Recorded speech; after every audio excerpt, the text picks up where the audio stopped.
Welcome back to another episode of Tidal Flooding Talk, brought to you by the New Jersey Coastal Coalition. Another episode with the guys show, the meteorologist show. Our guest today is a guy and a meteorologist, so it'll be Three's Company, coming to us from northeastern Pennsylvania, Lehigh Valley, northeastern Pennsylvania. Dan Skeldon. Dan Skeldon, how's it going? Good. How you doing? Happy meteorological summer. Last week we talked about the start of summer just after Memorial Day. Summer season's here. So this week we have meteorological summer and the start of hurricane season. So hopefully a quiet season, but we are now officially into the Atlantic hurricane season as well. Yeah, and the forecasts have been on the near to below average side. Doesn't necessarily mean there's not going to be a storm for you, but there's a lower than average chance.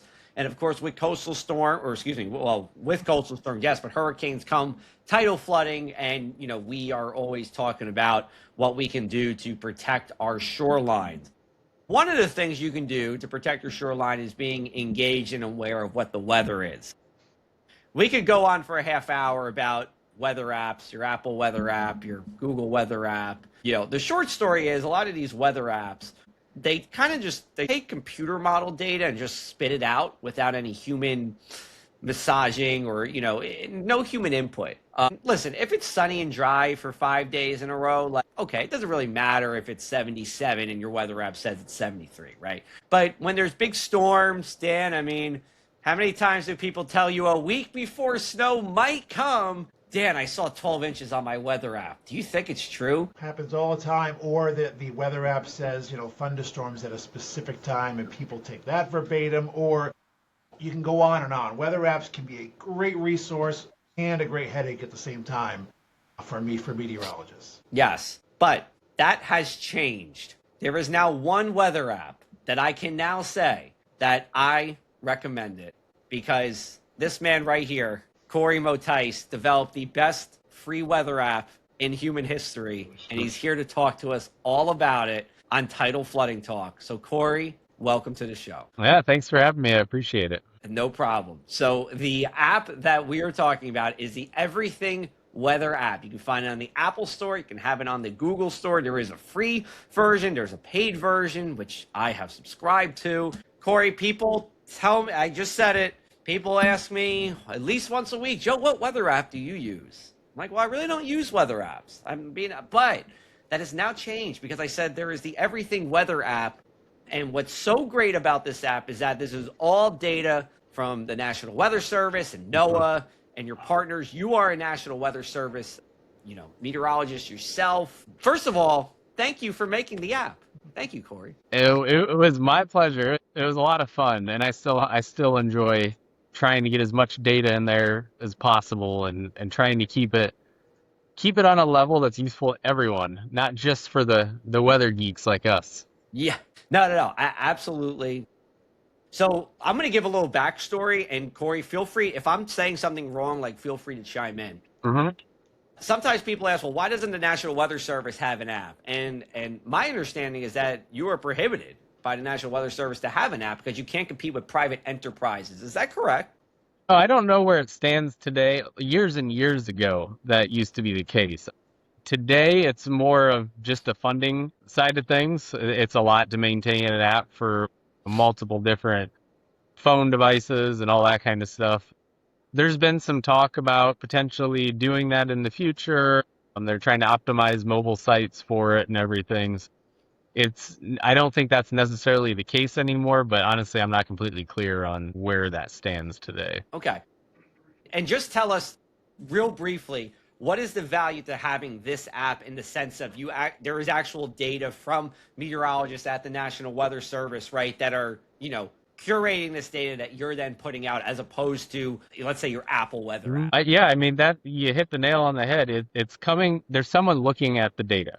The data is not just some model. There are folks that are local experts in wherever you are in the country that are on the app, or that are at the Weather Service office. There's 120 plus offices across the country, and they are experts in weather across that particular area. And so they are working with the data themselves.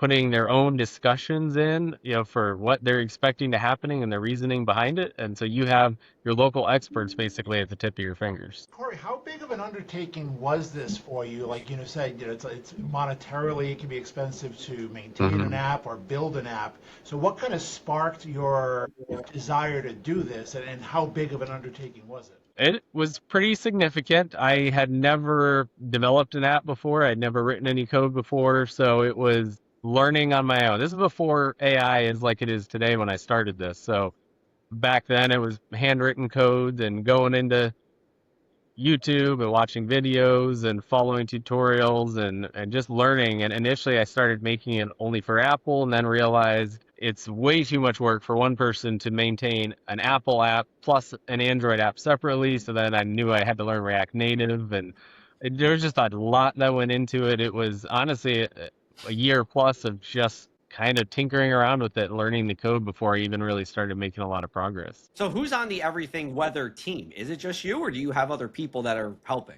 It is just me. Wow. No one else. So you're working a full-time job, right? And you're doing this. Like, did you sleep? Did you have sleepless nights? How long how many hours would you say it took you to get to like your first public version of this? So it took a solid year of on and off work, and whenever I got home and it was dark out, I'm big into doing like a lot of hunting and outdoors kind of stuff. So I was usually busy. So it was more winter months that I tended to work on it. And then I had a baby. And when we had our first kid, there was a lot of sleepless nights at the start. And whenever I was up with him, which is pretty much all night for months, that's all I would do. He'd be sleeping on my chest and I'd just be working on the code with the laptop on my legs and just doing it that way. So it was just kind of finding time here and there, which is part of the reason it took so long. It's probably a solid 2 years from when I first started working on it until the first initial release on the App Store. That's awesome, multitasking. How does now that the hard work's done, the app is built, and obviously it has updates in that. How much work goes into it as an app novice, like someone who doesn't build that stuff? I have them on my phone. I actually just downloaded yours ahead of this cast, and I'm exploring it, and I love what I see so far. But how much is the daily upkeep or the monthly maintenance now in terms of time, in terms of cost? Like how much work for you is it now that the hard work is mostly in the rearview mirror? Yeah, no, at this point, it's more trying to figure out, we have so much data. There's way more data that the Weather Service, that NOAA entities provide than what's even in the app now. And at this point, most of the time is spent trying to figure out what is the next feature, what is the next improvement that I can add without cluttering the app up, essentially. And I don't want there to be too much clutter, but I still want the useful information in there. So I probably spend an average of 8 to 10 hours a week, more or less, that I'm generally working on it. And it's generally at night. My wife's gone to bed, or, it's late at night and I come home from work and I have some free time. It's a rainy day outside, things like that. And I just added a new feature basically that allows people to vote. So they can vote on their features that they want, which will help me because then I don't have to kind of guess what everyone wants to see. So that's kind of the hard part sometimes. A lot of what I do in the app is for myself. I want this, it's useful for me and my job, so I add it in. How many downloads do you have on the app? And then you have paid subscribers as well. Can you tell us how many paid subscribers you have? Total downloads so far, so it's been about a year now, not a year since I launched the Pro version, but a year since I launched the initial app, and it's about 100,000 downloads or so at this point, and Pro is anywhere in that probably 3,000-ish range that are subscribed to that. That's a good chunk of change for you, Cory. It certainly helps. And the good news is it covers the cost of me having to run it because the servers on the back end aren't cheap. And so the way I look at it is everything that I have to pay for myself is generally what the users have to pay for in the app. I try to make everything as much as I can free. And anything that I have to run time on my servers or Google Cloud or anything like that, then that goes under the paid version. Or at least some of it, you can make one or two things of your own in that paid version that's still free on the app. But then if you want to go above and beyond that, then it's under the Pro subscription. Awesome. We're going to take our first break and we'll come back. We'll dive more into the app and talk about its features here on Tidal Flooding. Base flood elevation is the level floodwaters are expected to reach in a major storm. Building below it puts your home at risk. Building just 1 foot above it can significantly lower flood insurance costs and reduce flood damage. And don't forget to elevate mechanical equipment like air conditioners and generators. Small changes can make a big difference. This message is brought to you by the New Jersey Coastal Coalition. We are back. High tides push seawater onto roads and yards, even on sunny days as sea levels rise. The flooding damages homes, cars, roads, and it raises flood insurance costs for everyone. You can help protect yourself and your community by moving valuables upstairs, knowing your flood risk, and never drive through flood water. As the National Weather Service says, turn around, don't drown. Dan, I'll kick it off to you. All right, we're talking the Everything Weather app with its developer, Cory Mottice. Cory, wanted to have you walk us through, or at least highlight some of the features of what this app has and some of the things you'd like to highlight, and then maybe about some of the improvements and additions coming soon, hopefully. Yeah, so the biggest thing is it has almost every product that your local weather service office issues. And so right on the front page, you're going to get your current conditions, which I just added the ability in there to pick any weather station. So even if it's a local, you have your own weather station on CWAP or something like that, you can choose that to be your default, so you can see that information, pick a more representative station. Then the forecast discussion is right there. And that is actually about the number one most viewed thing in the entire app is the forecast discussion. So that's right there on the front page. And what's a little bit unique about it is if you get down into the main forecast area, it's going to highlight in the summer months the heat risk. So that's a relatively new product from the Weather Service, but it'll highlight days that are a bigger concern for heat-related activities. If you're doing stuff outside, that it may be a cause for concern. And if you want, you can also view all the climate information. So if you're at a site, it's going to pull your nearest climate station, but you can get some historical data for it. It's just like right there. It also has all the space weather that's more in the wintertime for folks up north. If you want to know if you have a chance to see the aurora, that information's in there. Meteor shower information, astronomy. Right on the front page, it kind of covers like the big picture points of the National Weather Service and NOAA, because it's not all Weather Service stuff. It's Space Weather Prediction Center and things like that as well. And then you also have the alerts. So any current active products that the Weather Service has issued for you, you have them right there. And then probably one of my favorite things on the front page is you have the Storm Prediction Center and the Weather Prediction Center outlooks. So you can get a pretty good idea right away if your location is in a risk for severe weather or flash flooding. You can tap that and it gives you all the information that you need to see right there. Since this is Tidal Flooding Talk, we'll ask, what's in the app that's related to tidal flooding that you could that's offered within this app. So I'm working on adding a new feature. I'll get to that. But what's in there right now is if you go to the radar page and you go to the layers section on there, there is a section in there for tropical, and you can go into that, or marine. And if you click on that, there is a tidal gauge. And so you can turn on the map tide gauges anywhere across the country. And there's a Great Lakes section if you want to see it for the Great Lakes as well. And if you tap on an individual station, you view more data for that, you're going to get all the charts. So you're going to get the high tides, the low tides, the forecast data that's in there. You're going to get current conditions if the sensors have that, whatever it might be, temperature and winds and dew point and all that kind of stuff. So that's what's in there right now for it. And then along rivers as well, you can get river forecast points if there's any flood warnings or anything out like that, and get forecasts. Tropical season, sometimes it's a combination. You get inland rain that leads to flooding along rivers flowing to the ocean, and tides incoming, and so you get compound flooding. So both of them can kind of factor in. Dude, this app just keeps getting better and better. I didn't even know about that one yet. Is that it? That's all right. I'm going to be poking around with that one. I like that. Very good. So, and the new one that's coming for that is on the homepage. You will be able to toggle on if you want to see if you're within so many miles of the coast somewhere in the country. It will give you your local tide information right there on the page for your nearest station, so you can kind of see the forecast high tide, low tide, and all that kind of stuff. It is pretty amazing how much data the National Weather Service has. You said this is Mhm. all Weather Service data, and you have more data than you know what to do with, Mhm. which is awesome.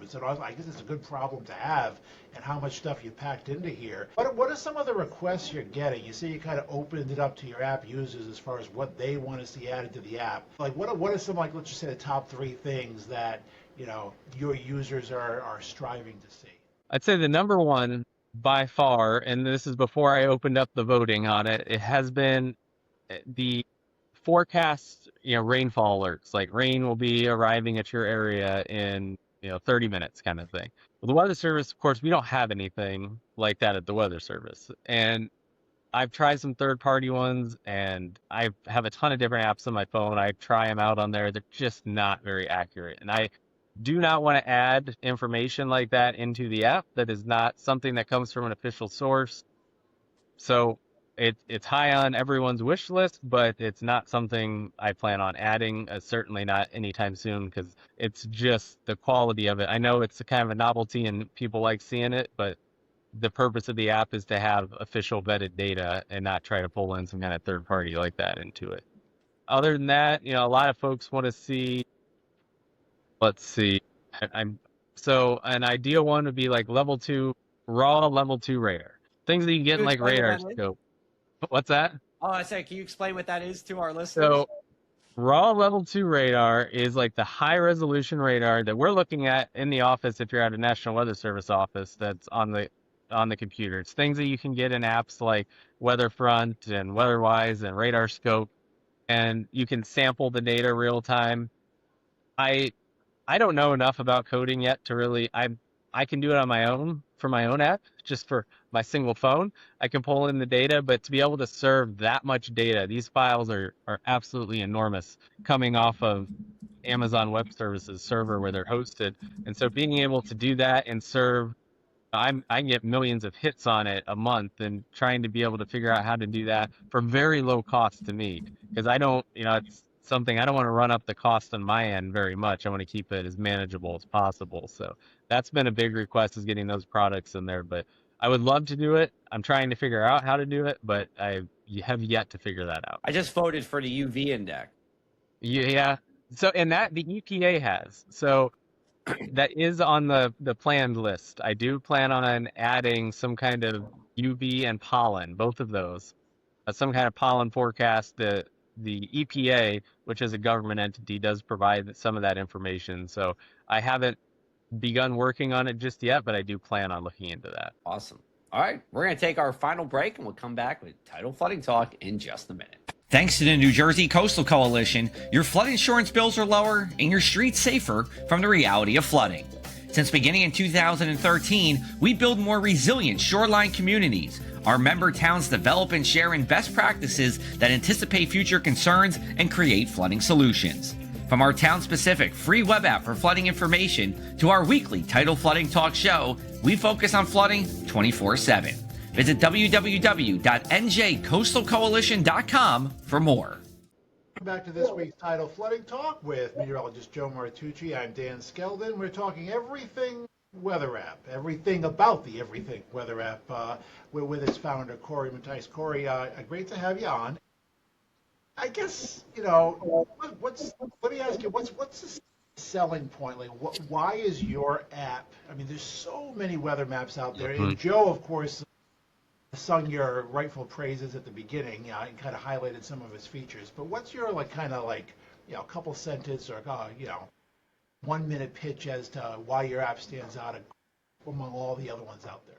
I think the Everything Weather app generally has more data in it than almost any other app out there, more of a wide array covering from solar to astronomy to weather stories and all kinds of different stuff. But I think the biggest thing is that it's produced by your local National Weather Service forecast office. There's humans behind the forecast. It's not model data. You have your local experts that are actually producing it, and you get all the information in a much easier to read format on your phone than going to the weather.gov website or anything like that. The data is all publicly available. I'm not pulling anything that's unique or special out there. I'm just pulling straight from the public database, but it's utilizing information that your tax dollars already pay for. your tax dollars, it's about $3 a person a year is about what it costs for your taxes to fund the National Weather Service. And these are the local meteorologists that you're essentially paying to be experts in your local weather. That's their forecast. And I guess, Cory, a follow-up question. Have you had any feedback from the National Weather Service, whether it be coworkers at your office or anything higher up the chain? I mean, you're using their data, and of course the NWS doesn't have a standard app, but any feedback from anywhere in the agency on the app? No, no, it's completely separate because it's not associated with the Weather Service at all. I don't work on it during work time or anything like that. We can't promote apps when we're out doing any talks or anything. It's just another private weather sector app. And I've had a few folks higher up kind of reach out and just say that, they like it and keep it up. But as far as I'm not doing anything illegal when it comes to that, I'm able to keep developing it and working on it on my own time on the side. So that's about it. I just wonder, and you don't have to give me an answer to this, but I feel like especially in the past year, in this age of just weather, like disinformation or misinformation, that dis and misinformation spread to the weather space. I feel like there's a need more than ever for an official source from a government agency to talk about the watches and the warnings and what's happening and what's not. I just feel like if there really is no boundary to having the National Weather Service set up an app, I mean, why not do it? I mean, it just seems like it makes sense, and what you put out should be the place, because we need to show that there are people that are working to talk about weather, not just what's happening in 2 days from now, but to talk about the tide gauges, talk about, I love what the National Hurricane Center is doing, a lot of video stuff with their Mets. Like, this would just be a great tool in the toolbox. I tend to think it's too little too late from the standpoint of like that dis and misinformation is already out there, but I think this would help curtail some of it. Yeah, and I honestly don't know where any of that stands. I mean, I'm hopeful. I would love it if the Weather Service did an app.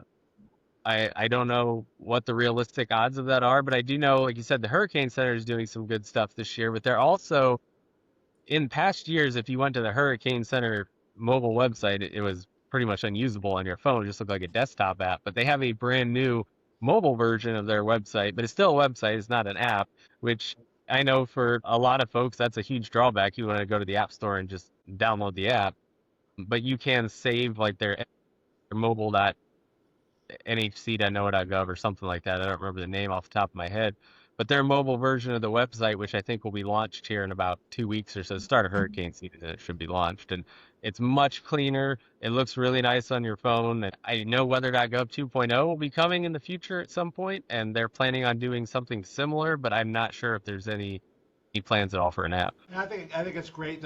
You kind of filled that void because the Weather Service has such great meteorologists. I mean, all across the country, 100-something offices, and like we've mentioned several times, the data is there. The data is so useful, so impressive, and, to present it all on a compact and very neat presentation in your app and easy to use. I think it does the public a huge service to have that data readily available in the palm of their hands. So thank you as a fresh, recent downloader who's looking to look into the app a little bit more. Yeah, and the local meteorologists at your office, at the Weather Service office, spend a lot of time on graphics trying to get messaging out what the impacts are going to be. And that's something else that's in there is their weather stories that are created locally by the Mets in your office that are putting it out. And it's right there. You can view the graphics and zoom in on them if you want, get information that way. There's so many different ways now in this day and age to get information. I don't want to add any fluff to it. I just want it to be, here's the forecast, here's what we're expecting. That's it. Yeah. All right. Awesome. Cory, thanks for hopping on. You can check out the Everything Weather app on the Apple Store, Play Store, wherever you get your apps there. We're not done just quite yet. We're going to get to the one thing we can't stop talking about, tidal flooding or otherwise, and we'll kick it off with you like we usually do. Well, I'd be remiss, since we are talking apps, and I love my fresh download. I probably have about maybe 20 weather apps on my phone, so I can't wait to explore this more. Wow. Yeah, I got about 20. That's a lot. I got Matt and Danielle's 1 Degree Outside app from up in Boston. We've had them on a previous guest. But I would have to also plug our, since I work for 69 News, WFMZ TV in the Lehigh Valley, our 69 News Storm Center app, which we are very proud of as a great source for local weather as well. I'm always like, with meteorologists and like, your local meteorologists, you can have one, you can have several, but, do the trusted ones, and it's nice to blend. So I will throw a little plug for our app, which I think is great, and our web team has worked hard on to throw a lot of features out there as well. Not to take anything away from what Cory has done. I'm just adding on to it as another good source. Totally. That's definitely fair. All right. So one thing I've been thinking about is, we are in summer. A climatological summer started on June 1st. And I think like the best time of summer is mid-June to mid-July, because like summer's like still on the upward trajectory. It's getting hotter. You got the pool, you got the beach, you got 4th of July coming up. People are not like done with summer yet. Like I feel like once you get towards like late August, it's like, okay, we've done this again. Like there's still a lot of like newness to summer. So we're not there yet, but I'm just looking forward to like that mid-June, mid-July for us here in New Jersey. Cory doesn't have to worry about this in Southern Texas, but now the weather is steadying out. It is steady summer weather, unlike the ups and downs that we had in May and even a little bit here in early June. So it's not weather app, but it's weather adjacent here. But I think we're getting into the best time of summer, mid-June to mid-July. You might think differently in Corpus Christi, though, Cory. It might be too hot and humid for you. I moved here for the hot and humid, so I like it. Awesome. What's on your mind? What tidal flooding or otherwise? So, the biggest thing, I've been doing a lot of hurricane talks lately, and we've been working with AI a lot. And so what and has been sticking out to me, and I'm trying to get the message across, we've been seeing it a lot already, is the fake images that are generated with AI that you can't tell from reality, especially when it comes to actual storm damage. And that's going to be the same when it comes to hurricanes and flooding and whatever else it might be, is just making sure that you have your reliable source for information with that. I mean, you don't take what you get on social media as gospel. You need to vet it and make sure it's coming from a source you trust, not just some high school kid that's posting something on social media or posting the NAM hurricane making landfall that's notoriously going to bomb it out to 875 millibars or something crazy. Just making sure that you know where you're getting your information from and that it's a reliable source, whether that's your local TV app, whether it's the local National Weather Service office, whoever it is, just make sure it's someone that you trust. What about those Category 6 hurricanes? Yeah, that too. Awesome. And that question was brought up at some of the conferences this year, and the Hurricane Center did say that it's not on the table. I think we're good with 5. I'm very happy with our 5 that we have. Anyway, Cory, thanks so much for coming on. Everything Weather app, go download it. There's a free version. There's a paid version if you want the extra features. It's fantastic, and we're happy to have you on. And we'll look forward to the updates that come. You are listening to Tidal Flooding Talk, a podcast brought to you by the New Jersey Coastal Coalition. New episodes come out every Tuesday. You can download it on pretty much any major podcast platform, subscribe on YouTube, or you can watch it on the Facebook pages of the Coastal Coalition, Dan Skeldon, or myself. We'll be back with you next Tuesday with a new episode. Take care, everybody.